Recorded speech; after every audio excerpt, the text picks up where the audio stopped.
I used to say, what if this happens? It's called the language of the poor.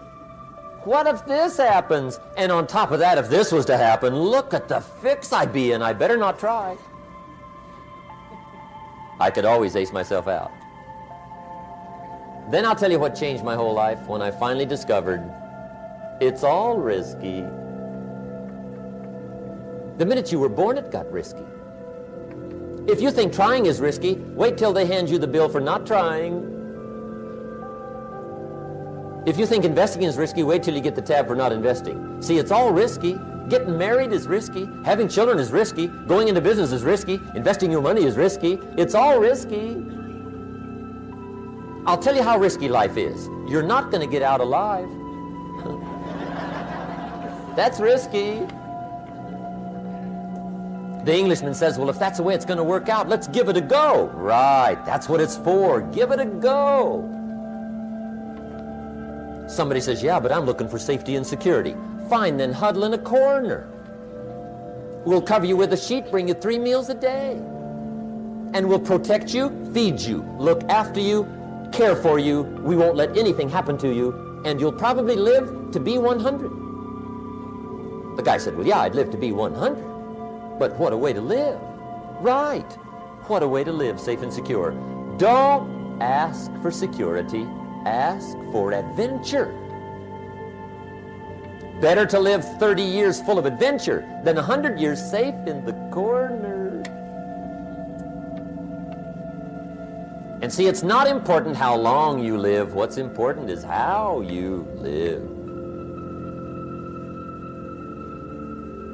Here's the next attitude disease. We're almost through with this motley list. In fact, we're almost through. Hang on. The next one is pessimism. Pessimism, the deadly disease of always looking on the bad side, the problem side, the difficult side, checking all the reasons why it can't be done.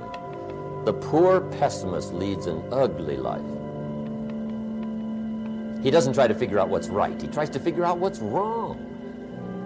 He doesn't look for virtue. He looks for faults. And when he finds them, he's delighted. How ugly. This is the poor guy looks through the window, doesn't see the sunset. He sees the specks on the window.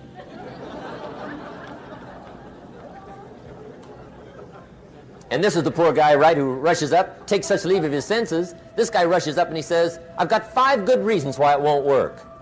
He's so dumb he doesn't know all he needs 1. He's got 5.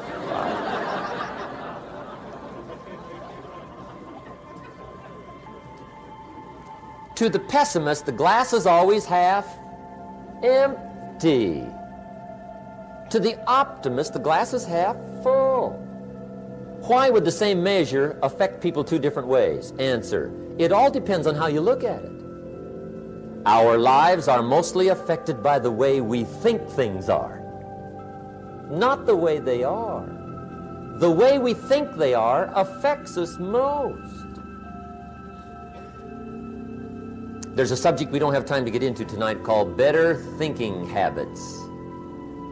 One of the major things Shove taught me when I met him, he said, poor thinking habits keeps most people poor. Not poor working habits. Most people work hard, but they don't think hard. And Shove taught me that the mind is like a factory, a mental factory. And whatever you think about all day long pours ingredients into this mental factory. And that's what builds the economic, social, financial fabric of your life. He quoted me a Bible phrase that says, as you think, so you become. How awesome. When he talked about poor thinking habits, he had me. I used to start the day reading the morning newspaper. I mean, you can believe that or not. I'd get a cup of coffee and read the paper. I'd load up on wars and riots and murders and stabbings and killings and bank robberies and muggings and car wrecks and tragedies. I'd even read the back pages. I seem to like that stuff for some weird reason. I'd load up on all that, and then I'd start the day. You can imagine the kind of days I used to have. You walk around on your financial knees. They call you economic peewee.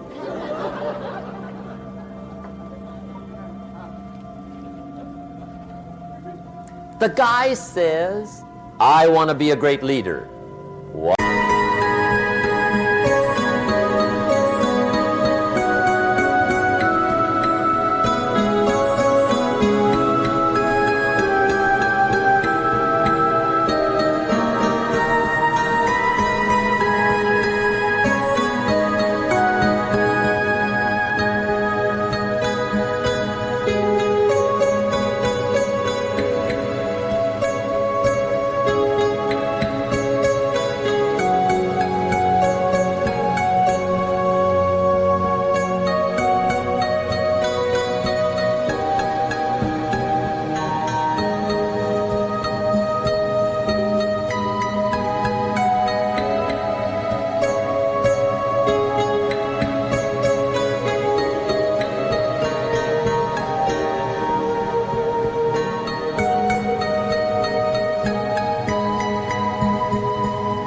Wonderful. The first thing we do is follow him to his house.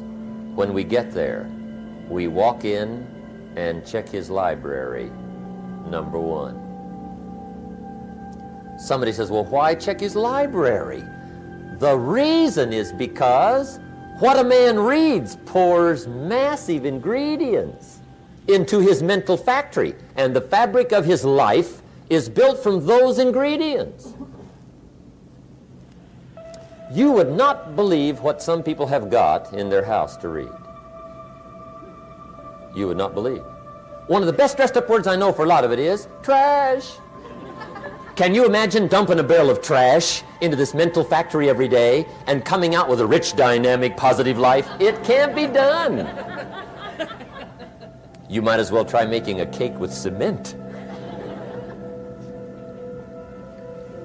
The kids back in Danbury, Connecticut, high school, they're asking me questions one day. I'm talking to the kids. Kids got good questions these days. One of them said to me, Mr. Rohn, how do you build the good life? I said, it's simple.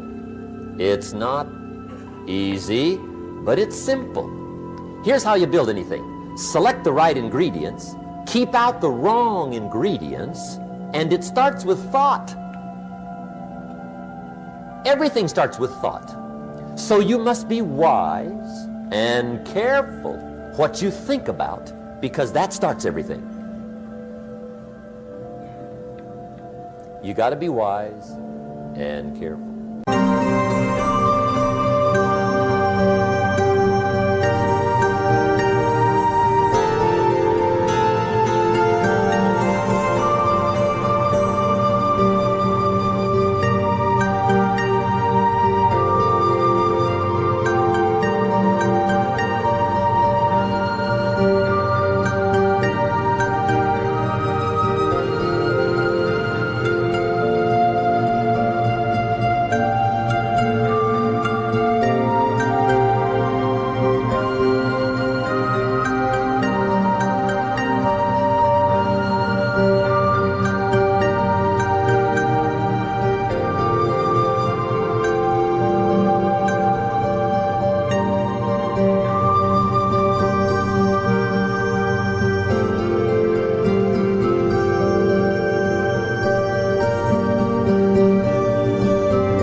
I asked the kids, what would happen if somebody dropped sugar in my coffee?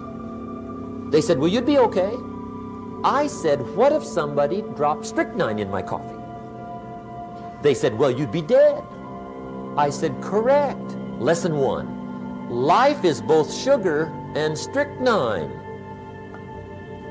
You gotta be careful. I said, what if my worst enemy drops in the sugar? They said, will you be okay? I said, what if my best friend, even by accident, drops in the strychnine? They said, well, you'd be dead. I said, correct. Lesson two, watch your coffee.